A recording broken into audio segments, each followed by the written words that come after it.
Good morning and welcome to the show, your show Perspective. It's another beautiful Saturday morning and we're here once again to bring you the show Perspective. What do we do on Perspective? As usual, we say that if it has happened, if it is happening, or is being talked about, then we bring you the gist right here on Perspective. Yes, for some time now, we've been trying to do some sort of continuity in our stories. Like for instance, we bring you a story, we try to update and see it through to the end. So some stories take a rather long time to conclude, like season movies. So we just bring you bits and pieces of it, as it is happening, or if it has happened, so long as it's in the news, so long as people are talking about it, we bring it to you right here on the show, and then we get a chance to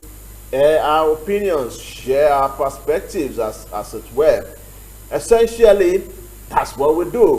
Welcome once again to the show Perspectives. My name is Habib Abdul. Yes, 3 weeks running now. Resident doctors have been on strike, right? And for those 3 weeks, incidentally, one way or the other, we've talked about it on this program, be it in form of updates, be it in form of news. One way or the other, it has crept in. We brought you reports of the doctor strike, from what the government is saying to what the doctors are saying. So far, so good. It has been reports. This is an essential aspect of human life, health. And we run a risk because doctors being on strike is not palatable in the country. So we decided that, okay, this time around, we're going to take it a step further. And then we're going to hear from the horse's mouth. We're taking it to the horses now.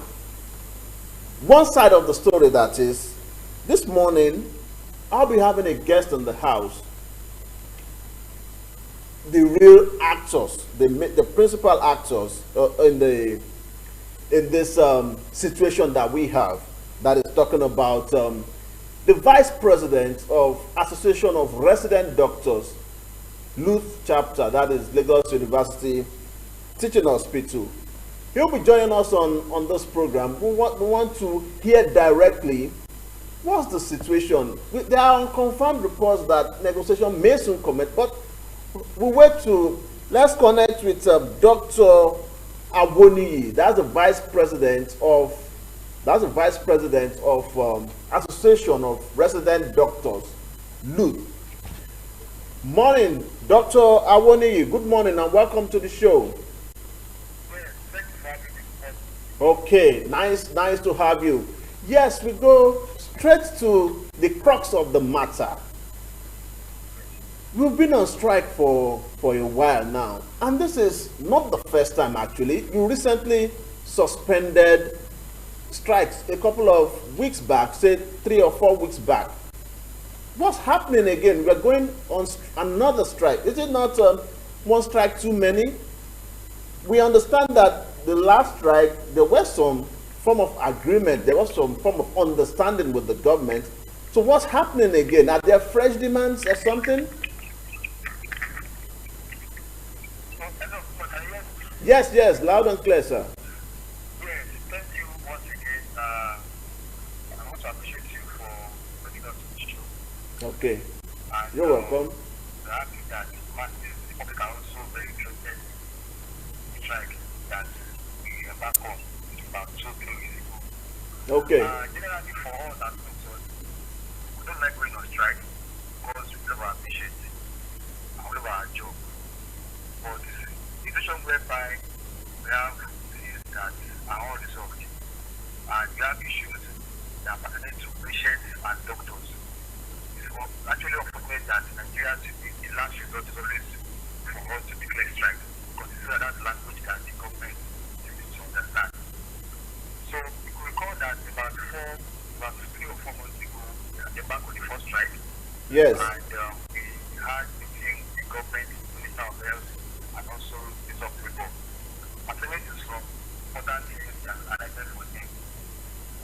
about 7 agenda. This agenda ranges from non-payment of house officers, non-payment of salary of doctors, non-implementation of disability, and also issues with our after allowance, and also our officers who are not being paid. These are the things that are in the government, and the promise to fulfill almost all promises that all the issues that we have in shortest period of time.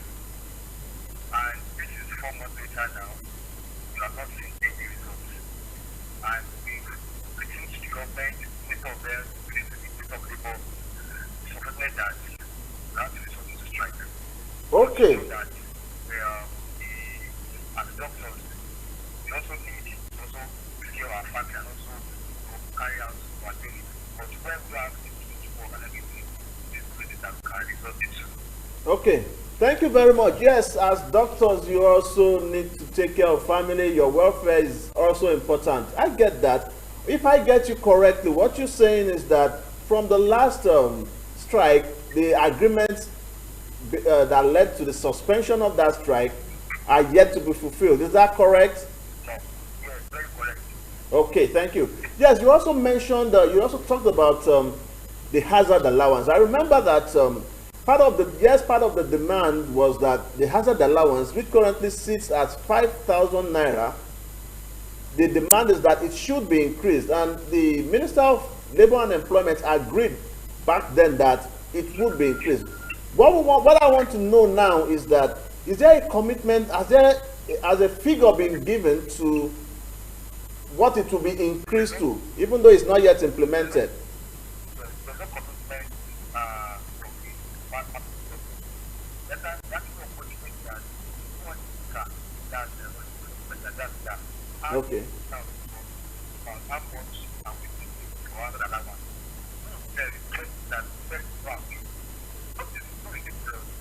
How should we pay doctors 5,000 naira for another one? You can't even use that to buy medication.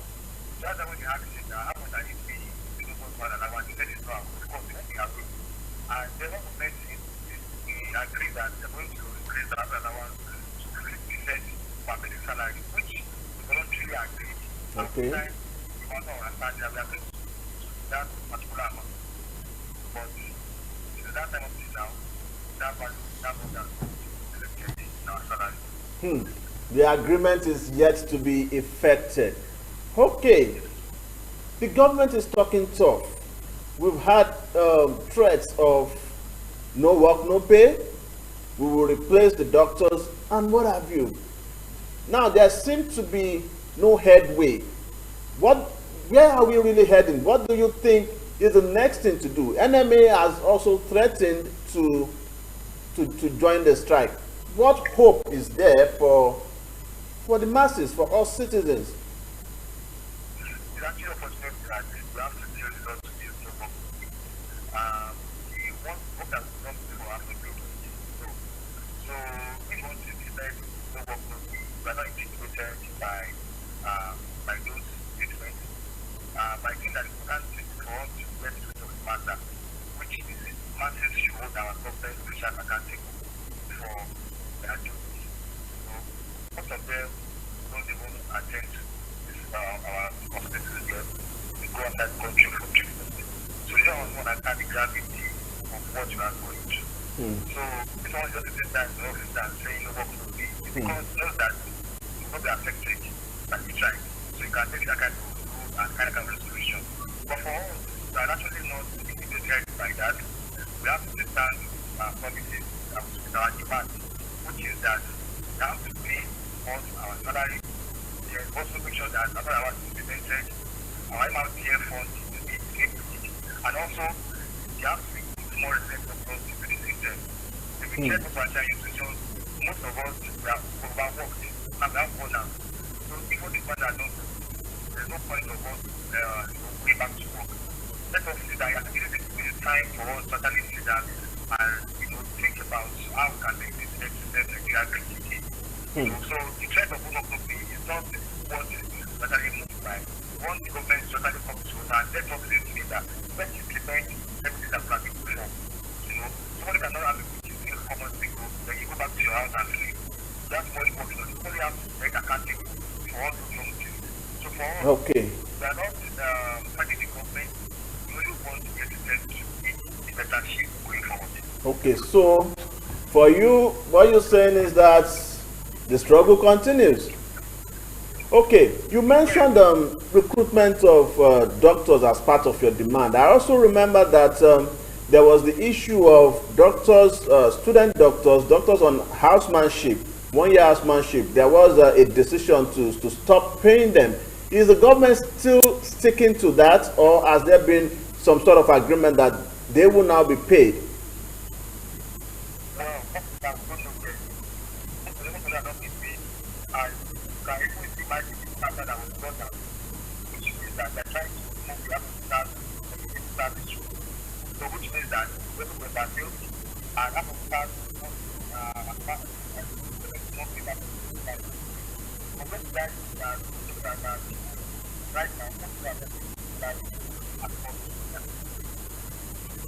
Okay. All right. So now this is where we are at the moment now. If I may ask, have you been able to? Okay, there is a report this morning that the president has ordered renegotiation. That's ordered that the government goes back to negotiate with the doctors. How true is that?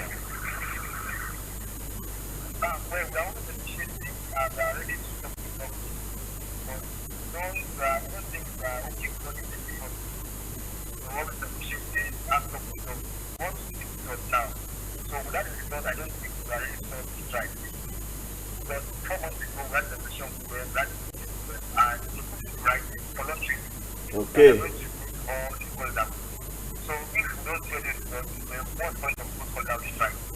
Oh.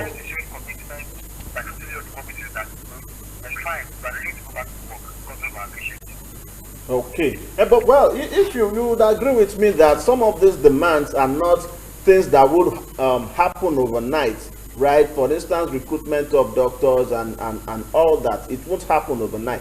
What exactly would you want to see for you to now say, guys, let's go back to work? What do you expect to happen? Because a lot of this demand, some, not a lot, some of those demands may not necessarily happen, in a jiffy. There has to be some form of talks. There has to be some form of conclusion, commitments, as it were. So what do you want to see? What will happen before you now say we're calling off the strike or suspending it?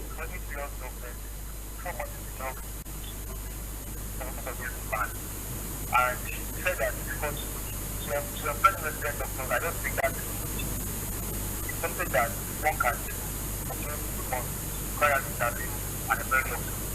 Even though the salary is not something that it's paid up for.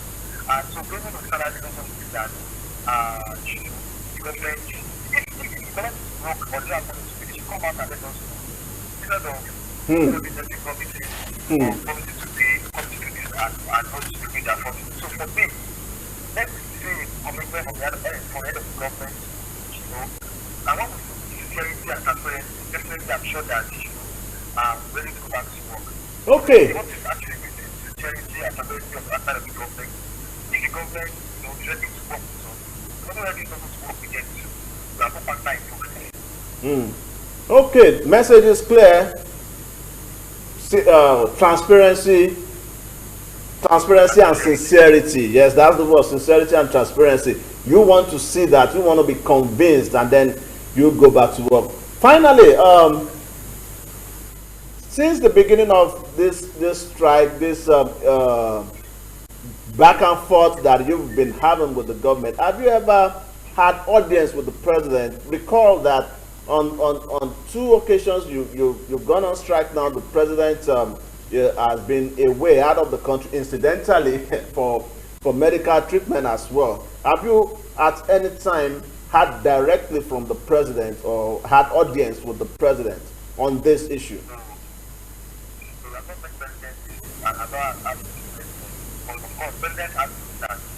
Definitely. So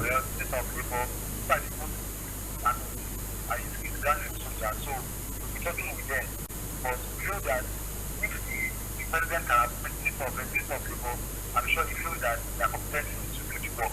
You know, so and if they breach and somebody not doing their job to fine, maybe that's when accountable for not giving request. I mean, this is what request to done by president it will give it to them. Okay, thank you very much, Dr. Adebayo Awoniyi. Yeah, we really appreciate your time for squeezing out. I know how difficult it is getting you to commit this time for us. We really appreciate it.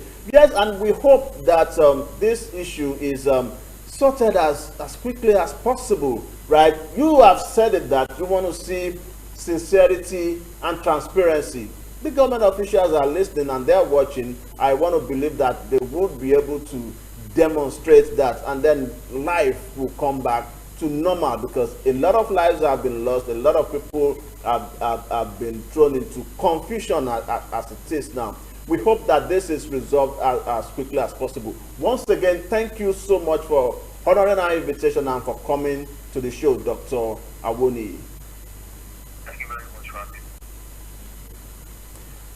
Okay, there is no horse that can be more direct than the people, than the principal actors in this. We will try also to get government representatives, possibly from the Ministry of Labor if we can, and also get somebody to talk to the viewers, so that perhaps if we contribute, say on this program, on other programs or other platforms, perhaps both parties, the government or the doctors, will understand the pain that the masses are feeling, that the people are feeling, and then we'll be able to come to an amicable agreement or resolve this issue. Most especially the government. The government would have to do something, get this issue resolved.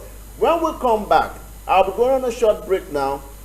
When we come back, the phone lines will be thrown open. You can share your perspectives, share your opinion. You've had Dr. Awoniyi from the doctor's side. I'll be going on a short break right away. Stay glued to your TV set. Don't go anywhere. I'll be right back. Yes, welcome back. The show remains Perspectives. My name remains Habib Abdul. Just before the break, we heard from the Vice President, Association of Resident Doctors, Lagos University Teaching Hospital Chapter. That's Dr. Adebayo Awoniyi.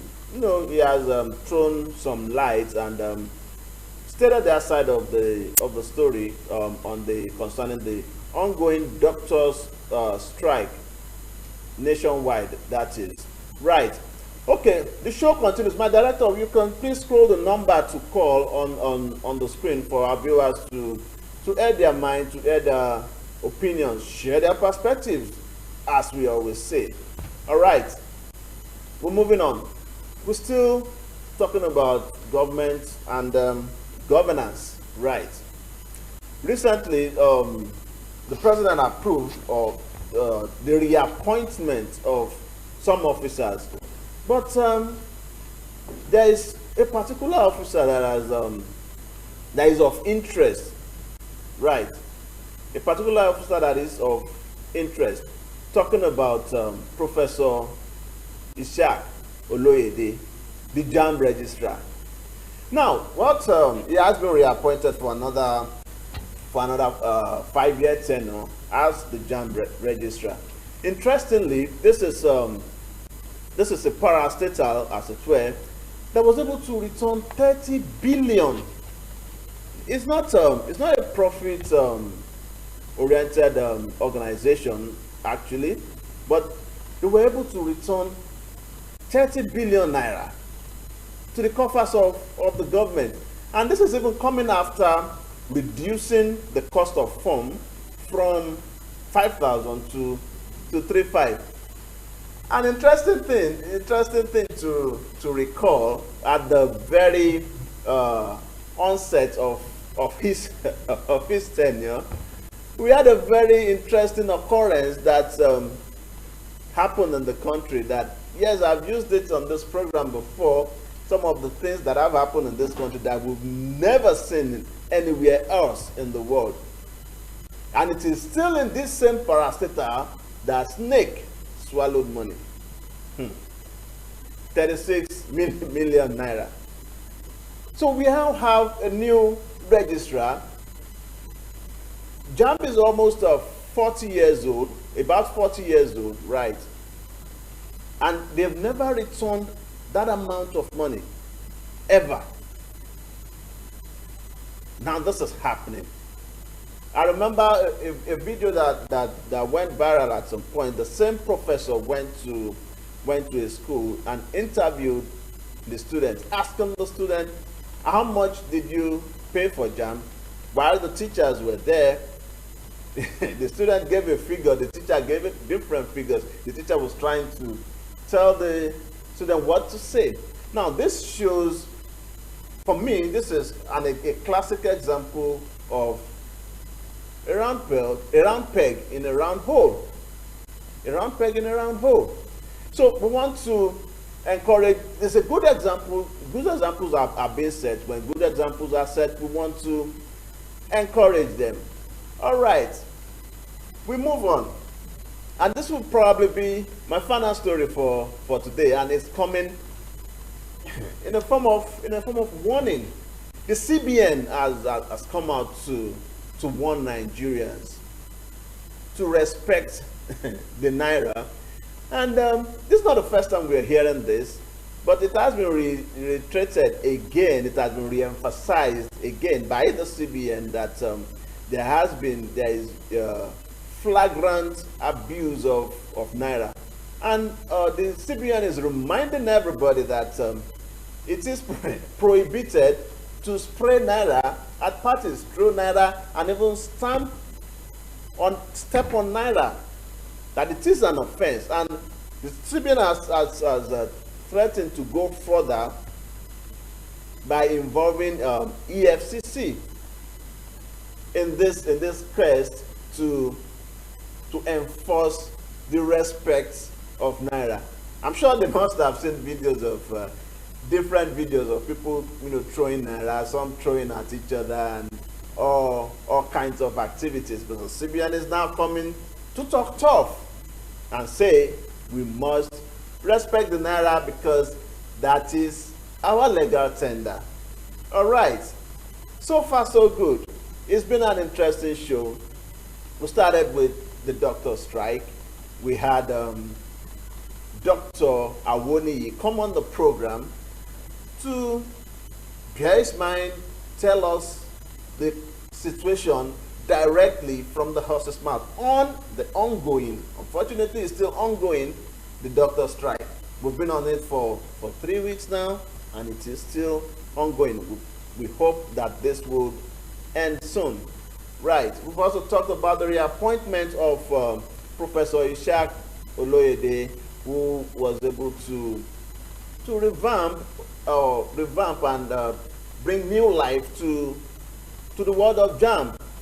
Right, and now part of the story of Ishaq is that some of the people that talked about him in the report, in the news that we have, says that he has brought in technology, right? He has introduced technology, more innovation, and that's what we're talking about. With technology, snakes won't swallow money. 36 million naira. If you're not keeping cash in the office, there is no way a snake will come and swallow cash. And the same thing we've talked about our electioneering process. We've talked about electronic transmission of vote results, which are still not yet been approved. We're saying that, okay, let things be digitalized. Let's have more technology. Let's introduce more of technology so that as snakes swallowing money, snake won't swallow votes or ballot boxes. Right? Technology will prevent that to a large extent. Yes, finally we talked about CBN warning Nigerians to respect the naira more. Yes, respect the naira more. Respect the naira more. My director is telling me my time is fast spent. So on this note, on a respectful note, I want to say thank you for joining me on this program. Same time, same station next week, we will be here. As I usually say, it's not a goodbye, it's just a see you later. My name remains Habib Abdul. Adios.